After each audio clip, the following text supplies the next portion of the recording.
मित्रांनो, विनोदोगातीलही तुटेना या मालिकेच्या आजच्या भागामध्ये अगदी मनपूर्वक मी तुमचं स्वागत करते। आजच्या भागामध्ये समर धावतच येतो स्वानंदीला साप चावलेला आहे म्हणून, आणि काकू तर खूप मोठ्याने ओरडत आहे की स्वानंदीला तर काय होईल, नक्की स्वानंदीचं कसं होईल म्हणून खूप मोठ्याने ती रडते। तेव्हा रडण्याचं नाटक तिचं सुरू आहे।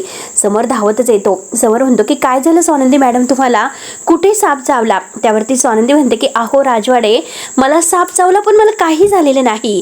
तेव्हा समर म्हणतो की इतका वेळ म्हणजे स्वानंदीला साप चावून झालेला आहे, अजूनपर्यंत का तिला कोणी डॉक्टरांना बोलवलं नाही? मला येण्यासाठी उशीर झाला। आणि स्वानंदी मॅडम काय हो, तुम्ही ठीक आहात ना?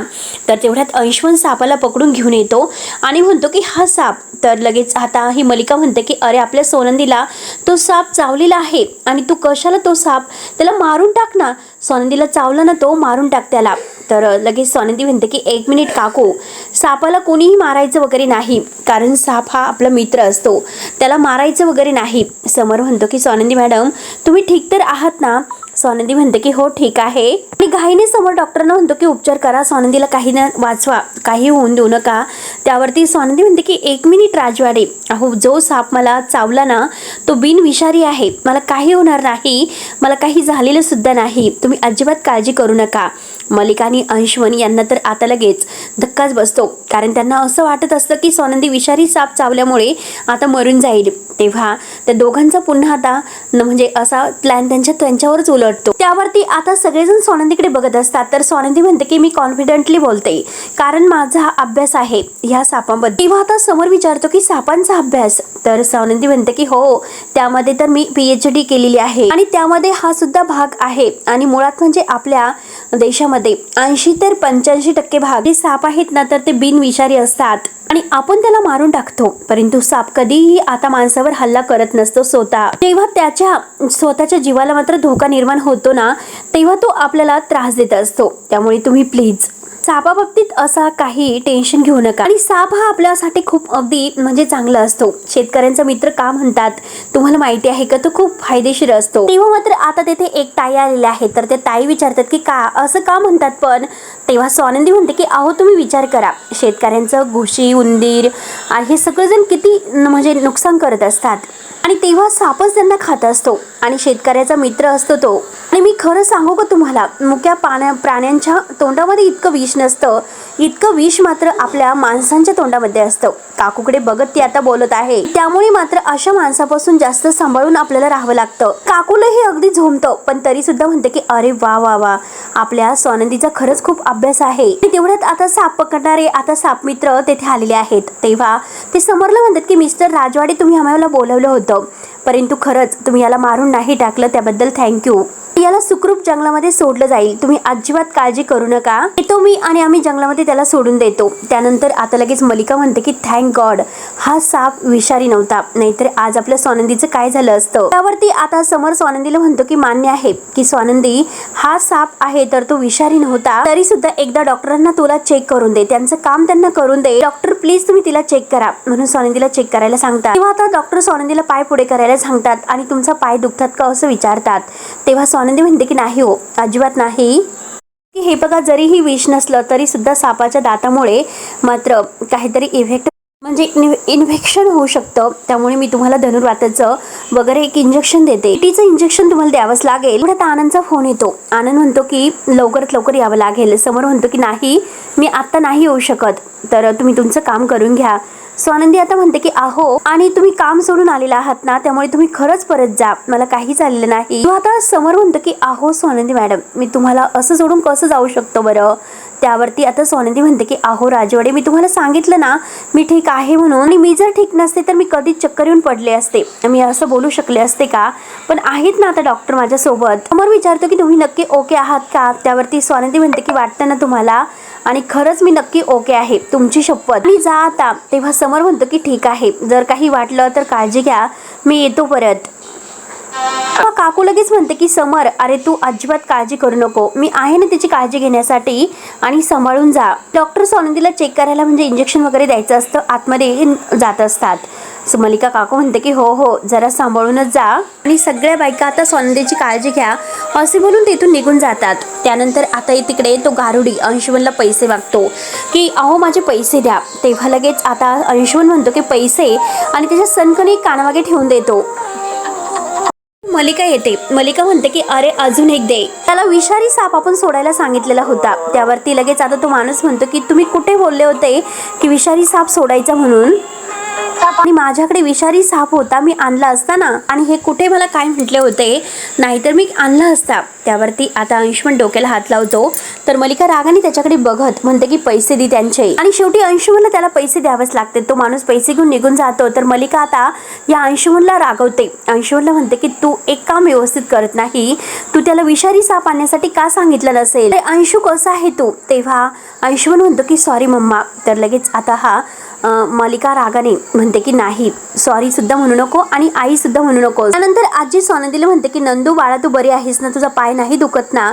त्यावरती आता स्वानंदी म्हणते की नाही हो आजी, मी बरी आहे. आणि तेवढ्यात आता मलिका येते. मलिका लगेच म्हणते की हो ना, आपली स्वानंदी थोडक्यात वाचली असं म्हणायचं तर. तेव्हा आजी म्हणते की काय ग मलिका, असं का म्हणतेस ग, अगं तू किती आरडाओरडा केलास, अशा वेळेस मात्र आता आजूबाजूच्या लोकांना शांत करायचं सोडून तर तू सगळ्यांना घाबरून सोडलं. तेव्हा मलिका आता म्हणते की हो ना आई, मी तर खूपच आता म्हणजे घाबरत होते जास्त. मलिका आता म्हणत आहे की अहो आई, खरंच मी माझ्या परीने खूप प्रयत्न करत होते स्वानंदीला वाचवण्यासाठी, आणि मी केला की नाही प्रयत्न तिला वाचवण्यासाठी, सांगा बरं. तेव्हा स्वानंदी म्हणते की हो की म्हणजे काकू अहो जाऊन द्या, कोणी काय केलं आता हे सगळं आपण विसरून जाऊयात.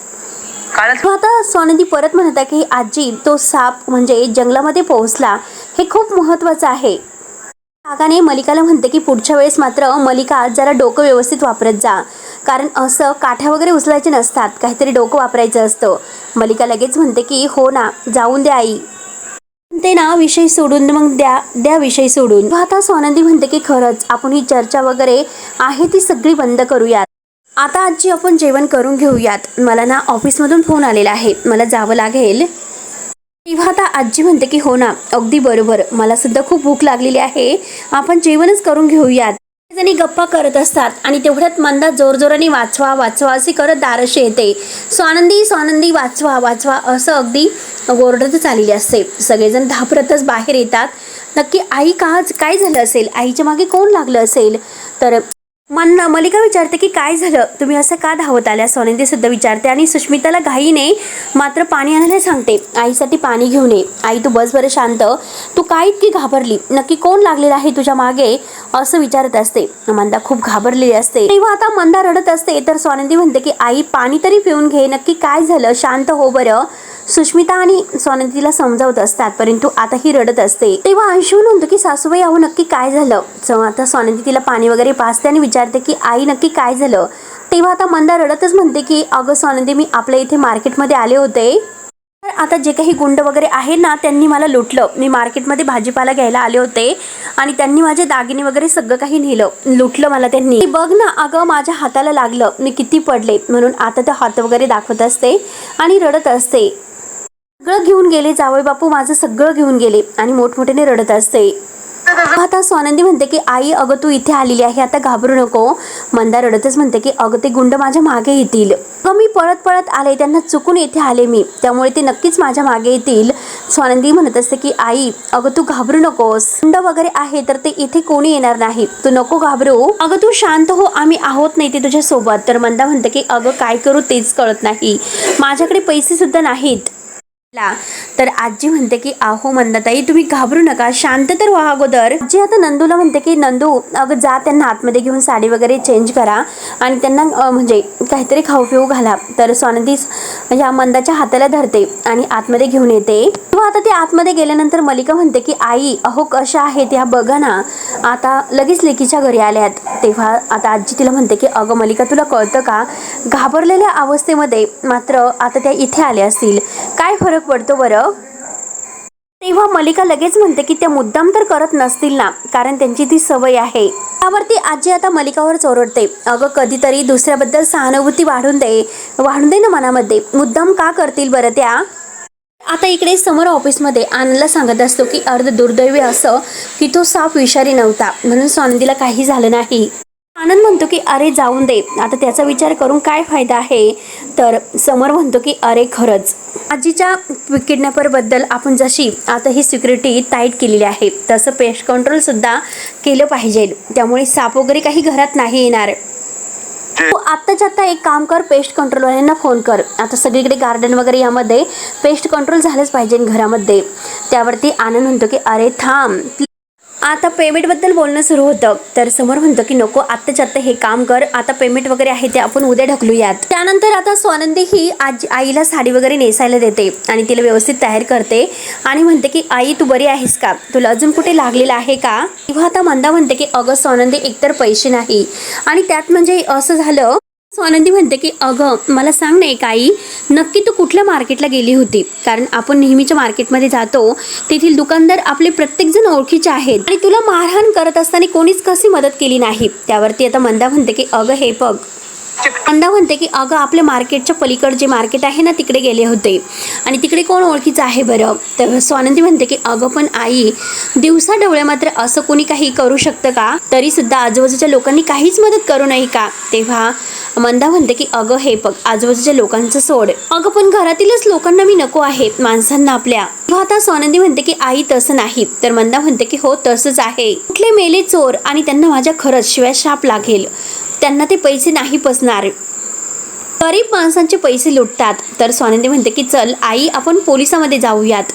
तर लगेच मंदा तिचा हात धरते आणि नको नको असं करत असते. तर मलिका लगेच आता यांचं बोलणं चोरून ऐकत असते कान देऊन भिंतीला. मंदा म्हणते की तक्रार बिक्रार काय. अगं स्वानंदी म्हणते की अगं पैशांची चोरी झालेली आहे, पोलिसांमध्ये तक्रार तर आपल्याला करायला हवी. मंदा म्हणते की नको, अजिबात नकोय. त्यानंतर आता लगेच मलिका ही ऐकते. मलिका आता धक्काच बसतो. ती म्हणते की नक्की या मंदाचं काय सुरू आहे, ती नाटक तर करत नसेल ना. त्यानंतर इकडे आनंद समरकडे येतो आणि समरला म्हणतो की समर, पेंटरचे जे काही ऑनलाईन पेमेंट आहे तर ते आज होऊ शकत नाही, कारण सर्वन आहे खूपच डाऊन आहे आणि आता काहीच पेमेंट वगैरे आज होऊ शकत नाही, ते सगळं उद्याच करावं लागेल. तर समोर म्हणतो की नाही आनंद, अरे आपल्याला आजच सर्व करावं लागेल. त्यावरती आता आनंद विचारतो की अरे पण कसं करणार, कॅश कुठे आहे. तेव्हा समोर म्हणतो की तू एक काम कर, तू माझ्या क्रेडिट कार्डवरून पेमेंट कर. आणि तेव्हा तो क्रेडिट कार्ड आपल्या खिशातून काढायला जातो. तेव्हा त्याला आठवतं की त्याने त्याचं पॉकेट गुरुजींच्या पाया पडताना मात्र तेथे पूजाच्या वेळेस ठेवलेलं असतं. तेव्हा तो डोक्याला हात लावतो.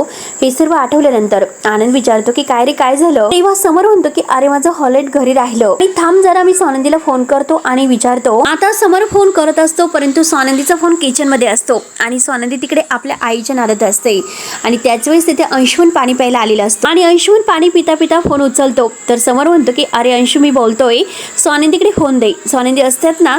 तर अंशुमन म्हणतो की दादा तू काही महत्वाचं काम आहे का असं विचारतो. समोर म्हणतो की हो हो त्यांना फोन दे. अंशुमन आता हसतो आणि म्हणतो की अरे दादा, त्या स्वानंदी वहिनीच्या आई आलेल्या आहेत आणि त्या खूप विचित्र अवस्थेत आहे आणि वहिनी त्यांच्या सोबत आहे आता, आणि जर त्या दोघींच्या मध्ये गेलो तर विचित्र दिसेल. हे ऐकून आता समोर म्हणतो की अरे बापरे, तू एक काम कर, तू मला सांग काही महत्वाचा निरोप वगैरे आहे का, मी सांगतो त्यांना.